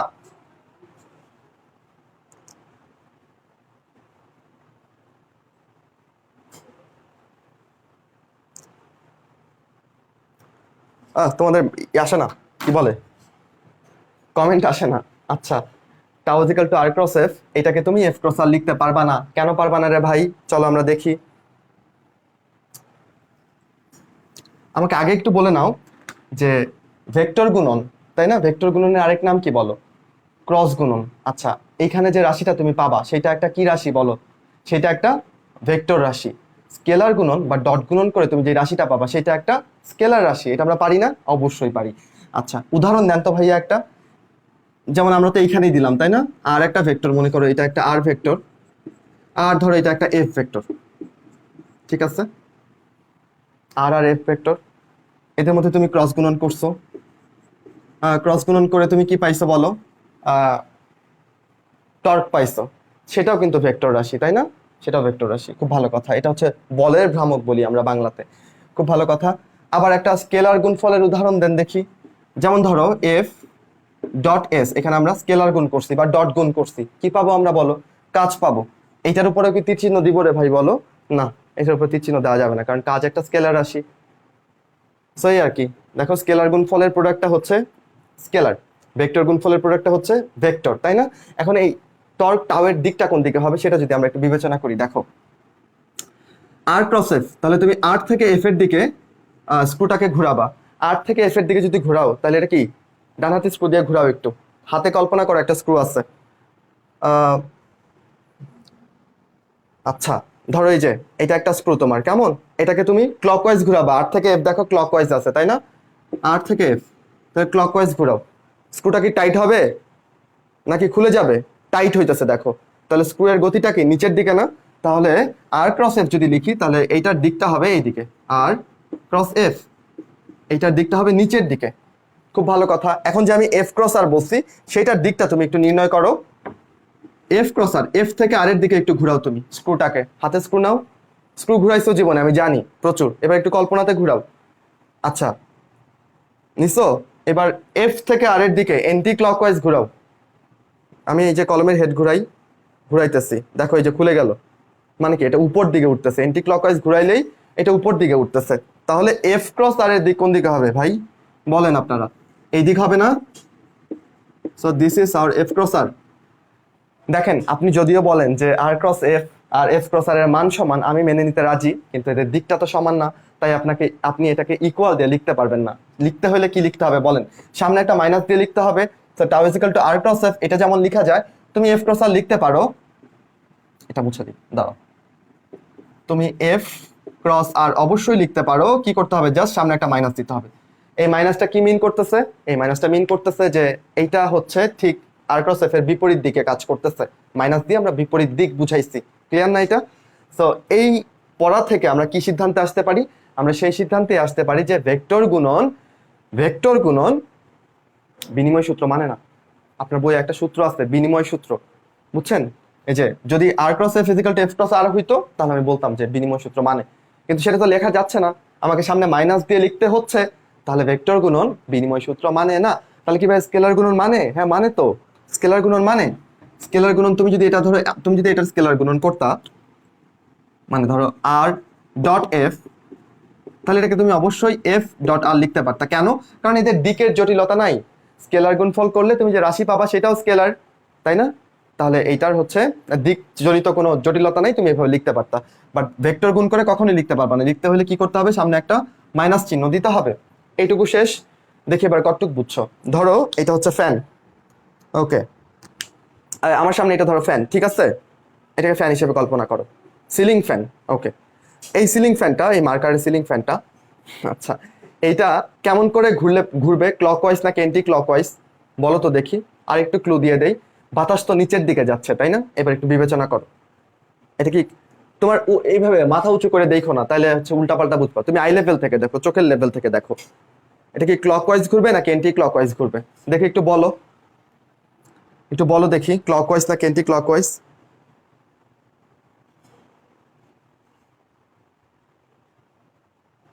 এই আচ্ছা, তো এইটা যদি দেখো অ্যান্টি ক্লকওয়াইজ যদি ঘোরে, তাহলে বলো অ্যান্টি ক্লকওয়াইজ ঘুরলে ডান হাতে স্ক্রু কোন দিকে যাইতেছিল? উপরে দিকে যাচ্ছিল তাই না? মার্কারের হেডটা খুলে যাইতেছে দেখো, এমনি উল্টা দিকে ঘুরাই, তাহলে বাতাস কোন দিকে যাইতো? উপরে দিকে যাইতো তাই না? তখন আমাদের এই যে সিলিং ফ্যান, এইটা হচ্ছে কি, এটা তো তখন ফ্লোরে লাগাইতে হইতো, তখন তো আর সিলিং এ লাগাইতে পারতাম না, কারণ বাতাস তো উপরে দিকে যাইতেছে, তুমি যে অ্যান্টি ক্লকওয়াইজ ঘুরাইতেছো তাই না? তখন আবার আমাদের বাঙালিদের যে পছন্দের পোশাক, আমাদের তোমরা বুঝতেই পারতেছো, সেগুলো আমরা পড়তে পারতাম না তাই না? সিলিং এ ফ্যান লাগাই, আর যাই হোক বাঙালি পোশাক পরা যাচ্ছে না। আচ্ছা, সো তাহলে আমরা বুঝতে পারলাম যে আমাদের ফ্যানটা ক্লকওয়াইজ ঘুরে তাই না? ক্লকওয়াইজ ঘোরার জন্যই বাতাসটা হচ্ছে নিচের দিকে আসতেছে, আমরা সিলিং ফ্যান থেকে বাতাসটা পাইতেছি। আচ্ছা হয়েছে, দেন দিকটা আমরা বুঝে গেছি ভেক্টরের তাই না? একটু দেখো আসো, আমরা আরো কিছু সম্পর্কে ধারণা নিব।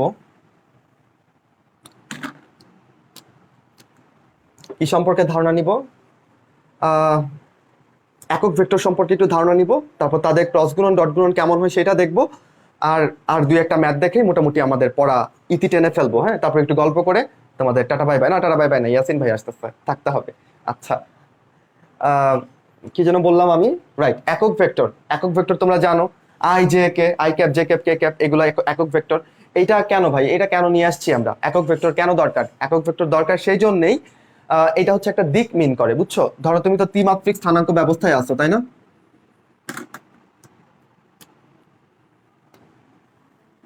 সো ধরো এটা এক্স, এটা হচ্ছে ওয়াই, আর এটা হচ্ছে ধরো জেড অক্ষ।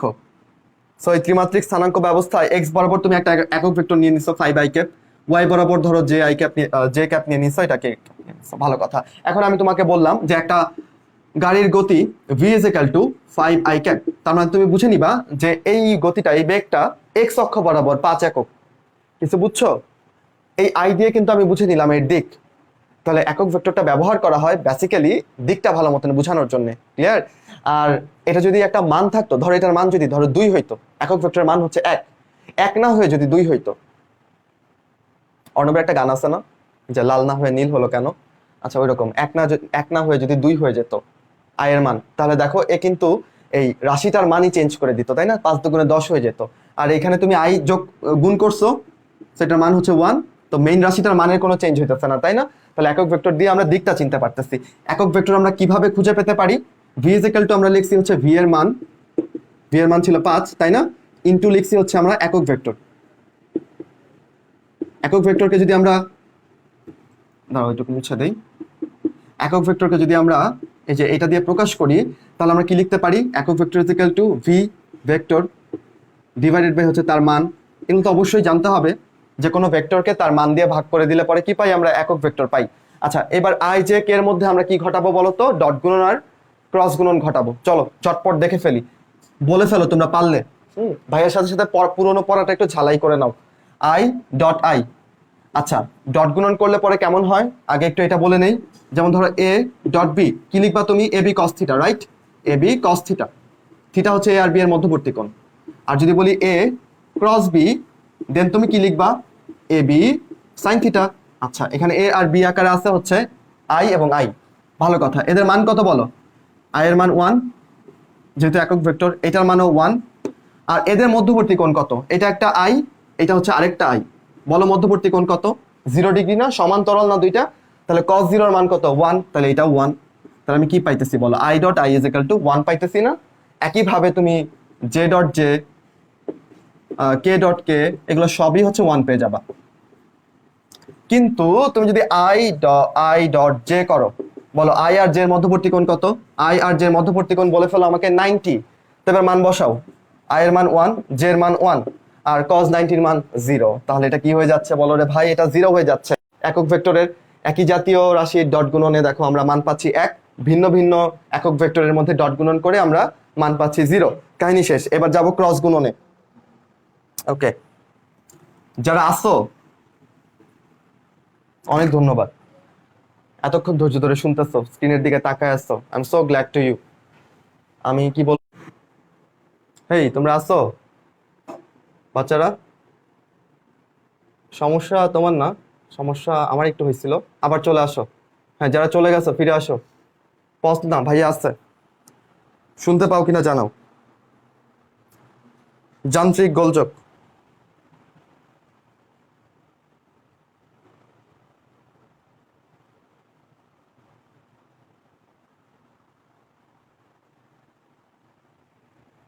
তোমরা কি আমাকে দেখতে পাও?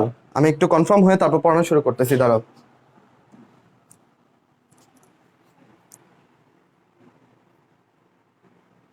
হ্যাঁ, ওয়েলকাম। দেখতে পাইলে একটু জানাও ভাইয়াকে। ভাইয়া স্ক্রিনে দেখতেছে, তোমরা কি দেখতে পাচ্ছ কিনা বলো। হ্যাঁ ভাই, দেখতে পাচ্ছি। আচ্ছা, ইয়েস, তার মানে ঠিকঠাক আছে। চলো আমরা কন্টিনিউ করি আমাদের পড়া। আর বেশিক্ষণ নাই, যারা এতক্ষণ ধৈর্য ধরে ছিল শেষ পর্যন্ত থাকো, শেষ পর্যন্ত গল্প করা যাবে, কথা বলা যাবে। ওকে, দেন আমরা কোথায় ছিলাম? এইটা কাহিনী কি বুঝছো তোমরা? আমি বলছি যে আইকে ধরো একটা শূন্য বানাই ফেলছি, আরেকটা আইকে শূন্য বানাই ফেলছি। এরা একজন একজনকে কাটাকাটি করে, মানে ক্রস বলতে আমরা বুঝাইছি যে এই যে ক্রস, একজন একজনকে মেরে ফেলছে, শূন্য হয়ে যাইতেছে। যাক, আর ধরো তুমি যদি আই ক্রস জে এটা বের করতে চাও, তাহলে তুমি কেমন করে বের করবা? তুমি সোজাসুজি কি করে ফেলবা জানো? এইভাবে হচ্ছে লিখে ফেলবা। কিভাবে এটা মুছে ফেলি। তুমি আই, জে এবং কে লিখে ফেলবা। কেমন? তারপরে এদেরকে ক্লকওয়াইজ হিসেবে ঘুরাবা। দেখো, সো আমি যদি বলি আই ক্রস জে, আসো আই ক্রস জে, তুমি কি পাবা বলো? কে পাবা না? কে পাবা, তাহলে লিখে ফেলবা কে। যদি বলি কে ক্রস আই, কি পাবা বলো? জে পাবা। যদি বলি জে ক্রস কে, কি পাচ্ছ? আই। দেখো আমি কিন্তু বারবার এই ক্লকওয়াইজই ঘুরতেছি, এমন করে ঘুরলে আর কোনো প্যারা নাই। বাট এবার যদি আমি তোমাকে বলি যে কে ক্রস জে, দেন তুমি কি বলবা বলো? দেখো আমার ডিরেকশনের উল্টা যাইতে হইতেছে না? তখন তুমি দয়া করে, তুমি তো কে ক্রস জে করলে এখানে আই পাবা আনডাউটেডলি, কিন্তু সামনে একটা মাইনাস দিয়ে দিবা, ঠিক আছে? কারণ কি তুমি উল্টা ভাবে গেছো। যদি ক্লকওয়াইজ যাও তাহলে মাইনাসটা দিতে হবে না, কিন্তু এন্টি ক্লকওয়াইজ যে আমরা আই পাইছি তাই সামনে একটা মাইনাস দিয়ে দেবো। এই হচ্ছে একক ভেক্টরের ক্রস গুণন এবং ডট গুণনগুলো গেল, এটা বেশি ইম্পর্টেন্ট, বুঝছো? দেন আচ্ছা, এটার পর আর কি বলা যায়? দেখো এখন যেটা করাবো সেটা পরীক্ষাতে আসবে, ঠিক আছে? তো যারা তোমার বন্ধুরা যারা চলে গেছে তাদেরকে ডেকে নিয়ে আসো। ভাইয়া দুইটা ভেক্টর লিখবে। দেখো, এ একটা ভেক্টর আর বি একটা ভেক্টর। তো এদের মানগুলো কেমন? এ ভেক্টরের মান হচ্ছে মনে করো 4i ক্যাপ প্লাস হচ্ছে আমরা একটা এম দিয়ে দেই এখানে, পেট খারাপ। ধরো এটা হচ্ছে এম জে ক্যাপ, আর হচ্ছে এটা ধরো 10 কে ক্যাপ, ধরো এটা মাইনাস। ওকে, এইবার আসো, এইখানে ধরো মান দেওয়া হচ্ছে 2i ক্যাপ, এইটা হচ্ছে জে ক্যাপ, মাইনাস হচ্ছে ধরো 5 কে ক্যাপ। ওকে, আমরা দুইটা ভেক্টর লিখলাম। এবার আমি তোমাদেরকে বলে দিলাম যে এ আর বি এরা একজন একজনের সমান্তরাল। দুইটা ভেক্টর কিরকম বলছে ভাইয়া? সমান্তরাল। দেখো এবার ভাইয়া যখনই বলে দিবে সমান্তরাল, সমান্তরালে দন্তস্ব আছে না বলো? সমান্তরালে দন্তস্ব আছে। তো তুমি এই দন্তস্ব দিয়ে সহগ মনে করে ফেলবা। সহগ, দন্তস্ব দিয়ে সহগ, তার মানে তোমাকে কাদের নিয়ে কাজ করতে হবে? এদের সহগদের নিয়ে কাজ করতে হবে। তুমি বলতে পারো হ্যাঁ ভাই, এরা যেহেতু সমান্তরাল, এদের মধ্যবর্তী কোণ যেহেতু শূন্য, তাহলে পরে এদের ক্রস গুণন শূন্য হবে। আমিও জানি সেটা, যে এ ক্রস বি ইকুয়াল টু 0 হবে। এখন এখানে ডট গুণন হলে না তুমি সহজে করে ফেলতা, বাট এই যে নির্ণায়কের নিয়ম দিয়ে ক্রস গুণন করে বের করে আসলে তোমার পোষাবে না, অনেক সময় চলে যাবে, তাই না? তাহলে আমরা এটা কেমনে সলভ করব? দেখো সহগগুলো নিয়ে কাজ করব। কি করব আমরা? এই যে সহগের অনুপাত, যেমন এখানে আয়ের সহগ আছে 4, তাহলে 4 লিখলাম। এখানে হচ্ছে 2, লিখলাম 2 ইজ ইকুয়াল টু, এখানে যে সহগ আছে m লিখলাম, আর এখানে যে সহগ হচ্ছে 1। আচ্ছা, এখানে কে সহগ হচ্ছে -10, এখানে কে সহগ হচ্ছে -5। তাহলে এমন হবে জিনিসটা, আই হোপ যে আমি তোমাদেরকে পয়েন্টটা ধরাইতে পারছি। হ্যাঁ, যদি সমান্তরাল বলে দেয় এবং এম এর মান বের করতে বলে, তাহলে তুমি কি করবা? তাদের সহগগুলো নিয়ে অনুপাত করে দিবা, অ্যান্সার বের হয়ে যাবে। দেখো এখন আমাদের এই পুরোটা তো বিবেচনা করার দরকার নাই, ধরো এটা কেটে দিলাম। তো এখানে কাটাকাটি করলে এম এর মান কত থাকতেছে বলো? 2 থাকতেছে না? দ্যাট মিনস এখানে এম ইজ ইকুয়াল টু কি হবে? 2। Very simple. আচ্ছা, দেখি তোমরা ঠিকঠাক শুনতে পাচ্ছ কিনা, কারণ আমার নেট কানেকশন একটু দুর্বল হয়ে গেছে। হ্যাঁ, তোমরা আসো অনেকেই, থ্যাংক ইউ। সো আর একটু দেখতে থাকো। আচ্ছা, এটা শেষ। আর কি পড়া বাকি রইলো? নাল ভেক্টরটা একটু বলেই আমরা শেষ করব পড়া, কেমন? আর বেশি লম্বা করব না, নাল ভেক্টর পড়েই আমরা আমাদের পড়া শেষ করব নির্ধারিত সময়ের মধ্যে। নাল ভেক্টর আমি জানি তোমরা অনেকেই জানো। আমাকে বলো, নাল ভেক্টরের মান কত? শূন্য, তাই না? নাল ভেক্টরের মান শূন্য। নাল ভেক্টরের কি সুনির্দিষ্ট দিক আছে? নাই রে ভাই, এটা জাস্ট একটা ফুটা। সেই ফোটার একটা ভেক্টরের সাধারণত একটা শীর্ষবিন্দু থাকে, একটা পাদবিন্দু থাকে, তাই না? এই হচ্ছে তার পাদবিন্দু, এই হচ্ছে তার শীর্ষবিন্দু। কিন্তু কাহিনী হয়েছে নাল ভেক্টরের এরকম কোনো শীর্ষবিন্দু পাদবিন্দু নাই, মানে আছে কিন্তু একই বিন্দুর মধ্যে সীমাবদ্ধ সেটা, এবং তাই এর কোনো সুনির্দিষ্ট দিক নেই, তবুও সে একটা ভেক্টর। কেন সেটা আমরা আলোচনা করব। এটাকে তুমি প্রকাশ করতে পারো জিরোর উপর একটা ভেক্টর চিহ্ন দিয়ে, খুব ভালো কথা। কেমন করে তুমি নাল ভেক্টর পেতে পারো চলো একটু দেখি। আমি তোমাকে বললাম একটা বস্তু সমত্বরণে চলতেছে, সমবেগে চলতেছে। কি বলছে ভাইয়া? একটা বস্তু সমবেগে চলতেছে, ভালো মতন খেয়াল করো। সমবেগে চললে পরে তার ত্বরণ কত হবে একটু আমাকে বলো। সমবেগে চললে ত্বরণ কত? তুমি বলবা ভাই সমবেগে, তার মানে তো কোনো বেগের পরিবর্তন নাই। বেগের পরিবর্তন না থাকলে তো ত্বরণ হবে শূন্য, তাই না? আচ্ছা, তাহলে ত্বরণ শূন্য হোক, কিন্তু এই শূন্যটা কি স্কেলার শূন্য না ভেক্টর শূন্য? দেখো, ত্বরণ একটা ভেক্টর রাশি, তাহলে এই যে শূন্যটা এটাও একটা ভেক্টর শূন্য, বুঝছো? আর ভেক্টর শূন্যকেই আমরা বলি নাল ভেক্টর। তাহলে বুঝতে পারলা নাল ভেক্টর কেমন করে পাইতেছি? কোন একটা বল জিরো, কোন একটা ত্বরণ জিরো, এর মানে হচ্ছে এটা স্কেলার জিরো না, এটা ভেক্টর জিরো। আবার আসো, ধরো এ একটা ভেক্টর, কেমন? এটা হচ্ছে এ ভেক্টর। এ থেকে যদি একে বিয়োগ করো তাহলে তুমি কি পাবা বলো? এ বিয়োগে কি পাবা? জিরো পাবা না? বাট ভেক্টরের যোগ বিয়োগের ফলে প্রাপ্ত রাশিটাও কি হয়? ভেক্টরই হয়। তাহলে সেই জিরোটাও কিন্তু একটা ভেক্টর রাশি, এইটাও একটা নাল ভেক্টর। তাহলে আমরা দুইটা পয়েন্ট বললাম, কি বলো? এটা নাল ভেক্টর, সমান ভেক্টরগুলো বিয়োগ করলে নাল ভেক্টর পাওয়া যায়। আচ্ছা, আমি ধরো বিপরীত ভেক্টর দিলাম। বিপরীত ভেক্টর মানে কি? এই যে ধরো এটা এ আর এটা হচ্ছে মাইনাস এ। আমি যদি বিপরীত ভেক্টরগুলোকে যোগ করি, এই যে বিপরীত ভেক্টরকে যোগ করছি, সেই ক্ষেত্রেও জিরো পাচ্ছি। এইটাও কিন্তু একটা ভেক্টর রাশি, তাই না? এইটাও একটা null vector. Then move on. আমি তোমাকে বললাম যে এ আর বি দুইটা সমান্তরালে কাজ করতেছে। এবার এদেরকে তুমি ক্রস গুণন করো, করো ক্রস গুণন। কি হবে অ্যান্সার? বলে ফেলো। জিরো হবে না? জিরো হবে কেন? কারণ সাইন জিরোর মান জিরো, এখানে এদের মধ্যবর্তী কোণ 0 ডিগ্রি। এইখানে যে জিরোটা পাচ্ছ এটা স্কেলার জিরো না ভেক্টর? ভেক্টর জিরো, বলে ফেলো। ক্রস গুণন করে পাইতেছো, তাহলে এটা অবশ্যই কি জিরো বলো? Vector zero, right? সেইটার উপর আমি ভেক্টর চিহ্ন দিব। দেখো তাহলে আমরা কিভাবে নাল ভেক্টর পাইতে পারি অলরেডি আমরা পড়ে ফেলছি, তোমার বইয়ে এই 4টা পয়েন্টই আছে। দুইটা সমান ভেক্টরকে বিয়োগ করে নাল ভেক্টর পাই, দুইটা বিপরীত ভেক্টরকে যোগ করে নাল ভেক্টর পাই, তাই না? তারপর ধরো যে কোনো ভেক্টর রাশি যদি জিরো হয় সেটা একটা নাল ভেক্টর। দুইটা ভেক্টর রাশি যদি সমান্তরালে কাজ করে তাহলে তুমি শূন্য পাবা, সেইটাও একটা নাল ভেক্টর। আচ্ছা, এবার তোমাদের কাছে প্রশ্ন, সেই প্রশ্ন দিয়ে আমাদের ভেক্টরের ইতি টানবো, কেমন? আচ্ছা, তোমরা আমাকে বলবা, কি বলবা তোমরা? এ আর বি দুইটা ভেক্টর, এ আর এই বরাবর হচ্ছে বি।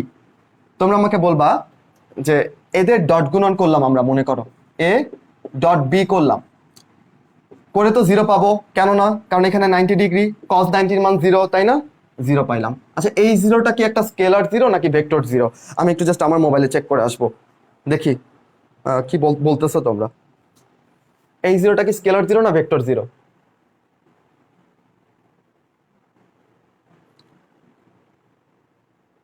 কেটে যায় নাই ভাইয়া, আছে।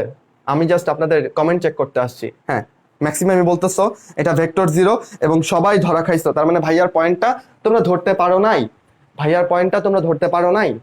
দেখেন, ডট গুণন করলে পরে আপনার কি ভেক্টর রাশি পাই না তো? তাহলে জিরো কেমনে ভেক্টর হবে রে ভাই? ডট গুণন করলে প্রাপ্ত রাশিটা স্কেলার হয়। ডট গুণন করলে, ডট গুণনের আরেকটা স্কেলার গুণন, তাহলে তুমি তো এখানে প্রাপ্ত রাশি স্কেলারই পাবা, তাই না? তাহলে এই জিরোটা একটা স্কেলার জিরো, এটাকে তুমি নাল ভেক্টর বলতে পারবা না। কিন্তু যদি ক্রস গুণন করে জিরো পাও, ক্রস গুণনের ফলে প্রাপ্ত জিনিসটা একটা ভেক্টর, তাহলে এই জিরোটাও একটা ভেক্টর, এটাকে তুমি নাল ভেক্টর বলতে পারবা। কথাটা মাথায় ঢুকছে? এ আর বি সমান্তরালে কাজ করতেছে, এদের মধ্যে ক্রস গুণন করছো, নাল ভেক্টর পাবা। এ আর বি লম্বভাবে কাজ করতেছে, এদের মধ্যে ডট গুণন করছো, স্কেলার জিরো পাবা, এটা নাল ভেক্টর না। সো আই হোপ বুঝতে পারছো, পরীক্ষা এইভাবে প্রশ্ন থাকবে, বুঝছো? যে নিচের কোনটা নাল ভেক্টর হবে না, এটা নাল ভেক্টর হবে না, এটা নাল ভেক্টর হবে। সো এই ছিল আমাদের মোটামুটি ভেক্টর থেকে যেটুকু আলোচনা করা যায়, কম্প্যাক্ট একটা ক্লাস, খুব দ্রুত বলে গেছি, তাই না? কারণ এখানে ধরো চাইলেও হচ্ছে আমি সাজিয়ে গুছিয়ে সব কিছু বলতে পারি নাই। আমার কাছে মনে হয়েছে যেগুলো যেগুলো টাচ না করলে মানে অনেক কিছু মিস হয়ে যেতে পারে তোমাদের, আমরা সেই ম্যাথগুলো এবং সেই টপিকগুলো আমরা টাচ করে গিয়েছি। আর এইটার বিস্তারিত তো আমরা ধরো আমাদের কোর্সে পড়াবোই, তাই না? আশা করি তোমরা সেখানে থাকবা। তোমরা কি বিদায় নিয়ে নিচ্ছ? বিদায় নিও না। আমি তোমাদের একটু ছোট্ট করে কথা বলে তারপর শেষ করি। যারা আসো গল্প শোনার অপেক্ষায়, যারা আসো একটু ডেইলি ডোজ অফ মোটিভেশন, তাই না? ডেইলি ডোজ অফ মোটিভেশনটা আমি একটু দিয়ে যাই। আমি তোমাকে কার কথা বলতে পারি, আমাদের নেত্রকোনা অঞ্চলে একজন কবি আছে, বুঝছো? তার নাম হচ্ছে হেলাল হাফিজ। তো হেলাল হাফিজ আমার বেশ পছন্দের একজন কবি। তার একটা বই আছে, যে জলে আগুন জ্বলে। এই বইটা লেখার পরে মানুষজন বলছে যে হেলাল, তোর আর বই লেখার দরকার নাই, মানে এইটা দিয়ে তুই মানুষের মনে আজন্ম জায়গা নিয়ে থাকবি। সত্যিই তাই। হ্যাঁ, ওইখানে কিছু বিখ্যাত কবিতা আছে যে, এখন সময় যার মিছিলে যাবার তার শ্রেষ্ঠ সময়, এখন সময় যার যুদ্ধে যাবার তার শ্রেষ্ঠ সময়, কেউ যদি ভালোবেসে খুনি হতে চান তাই হয়ে যান, উৎকৃষ্ট সময় আজ বয়ে যায়। এরকম আরো হাজারো সুন্দর সুন্দর লাইন আছে। তারপর কষ্ট নেবে কষ্ট, এই কবিতাও এই কাব্যগ্রন্থে আছে। যাক, এটা বলতে গেলে অনেক বড় হয়ে যাবে। আমার জাস্ট একটা কথা মনে পড়লো। হেলাল হাফিজকে ইন্টারভিউয়ের সময় জিজ্ঞেস করছিল, বুঝছো, যে হেলাল ভাই আপনি এত সুন্দর লিখেন কেমন করে, মানে এত সুন্দর লেখেন কেমন করে। এটা অনেক কথাই বলছিলাম, জাস্ট জিস্ট পার্টটা তোমাকে বলি। উনি বলছিল যে আমি আমার জীবনটাকে খরচ করে লিখি। একটু ফিল করতে হবে কথাখানা। উনি বলছে আমি আমার জীবনটাকে খরচ করে লিখি। সো দেখো, কিছু ভালো কিছু করতে গেলে জীবন থেকে কিছু ভালো মুহূর্ত, কিছু ভালো সময়কে খরচ করতে হয়, তাই না? তোমাদেরও সেই সময়টা এখন চলে আসছে। তোমরা যদি ভাবো আলস্যে ভরা জীবন পার করে মেডিকেলে চান্স পেয়ে যাবা, তাহলে তুমি বোকার স্বর্গে বাস করছো। তুমি ফিরে আসো, জগতের দিকে তাকাও। সবাই খুব পড়াশোনা করতেছে, উপরে উপরে বলতেছে যে না পড়তেছি না, বাট আসলে তোমার বন্ধুরা পড়তেছে, তারাও প্ল্যান করতেছে, এবং যারা করতেছে তারাই ভালো করবে। আর তুমি যদি এখন খালি ফেসবুকিং করো এবং মানে নাই কাজে সময় ব্যয় করো, তাহলে ওদের থেকে কিন্তু তুমি পিছিয়ে যাবা। আমরা সেটা চাই না। আমরা চাই যে আমাদের সাথে যারা আসো, আমাদের সাথে কানেক্টেড যারা আসো, ওরা ভালো করা, ওরা এগিয়ে থাকো, তাই না? তাই তোমাদের বড় ভাই হিসেবে আমি তোমাদের সদুপদেশ দেই, তোমরা পড়াশোনা থেকে বিচ্ছিন্ন হবা না, ডেফিনেটলি আমাদের সাথে টাচে থাকবা। এবং তোমরা যদি ধরো অ্যাটলিস্ট তোমরা এই সপ্তাহ জুড়ে যে লাইভ ক্লাসগুলো হচ্ছে সেগুলোতে রেগুলার প্রেজেন্ট থাকো, অ্যাটলিস্ট কিছু তো শিখতে পারবা, কিছু তো জানতে পারবা, তাই না? 1 ঘন্টা সময় বিনিয়োগ করে তুমি কিছু তো পাচ্ছ, শূন্য হাতে তো ফিরে যাচ্ছ না আজকের ক্লাস থেকে। আমি জানি যারা পুরো সময় জুড়ে ছিলা তারা অবশ্যই অনেক কিছু নিয়ে যাচ্ছ, তাই না? সো এই হচ্ছে কথা। আমি আর দীর্ঘ না করি। আমি বিশ্বাস করি যে তোমরা ভালো মতনে পড়াশোনা করবা এবং তোমাদের স্বপ্ন যে ডিএমসি, সেই ডিএমসি একদিন তোমাদের সেই স্বপ্নের জায়গাতে তোমরা পৌঁছে যাবা। এবং এর মধ্যবর্তী সময়টা আমাদের টার্গেট ডিএমসির সাথে থাকবে। এবং আমি চেষ্টা করবো তোমাদের ফিজিক্সটাকে সুন্দরভাবে পড়িয়ে দেওয়ার জন্য, যেন তোমাদের ফিজিক্স নিয়ে আর জটিলতা না থাকে। এবং এখানে যে 20, কেমিস্ট্রিতে 25-এ 25 পাওয়া, ইটস সো টাফ, আমি নিজেও মানি, বুঝছো। আমি মেডিকেল ভর্তি পরীক্ষায় যে 2টা প্রশ্ন ব্ল্যাঙ্ক রাখছিলাম, টাচ করি নাই, সেই 2টা কেমিস্ট্রি ছিল। বাট আই গেস যে আমার ফিজিক্সে হয়তো বা 20-এ 20ই আসছিল। সো এটা তোমাদের ক্ষেত্রেও পসিবল। আমরা সেই লক্ষ্যেই এগিয়ে যাচ্ছি। আশা করি তোমরা আমাদের পথসারথী হবা। তো সেইটুকু জানিয়ে আমরা আজকে বিদায় নিচ্ছি। ভাইয়া বিদায় নিচ্ছে। আবার কিন্তু দেখা হবে সামনেই তাপগতিবিদ্যা ক্লাস নিয়ে, সেদিন আরো গল্প হবে। তোমরা চলে আসো ঠিক টাইমে, কেমন? টাটা, বাই বাই। আর ইয়াসিন ভাই আসতেছে, ওই ক্লাসের জন্য অপেক্ষা করো। গুড নাইট সবাইকে।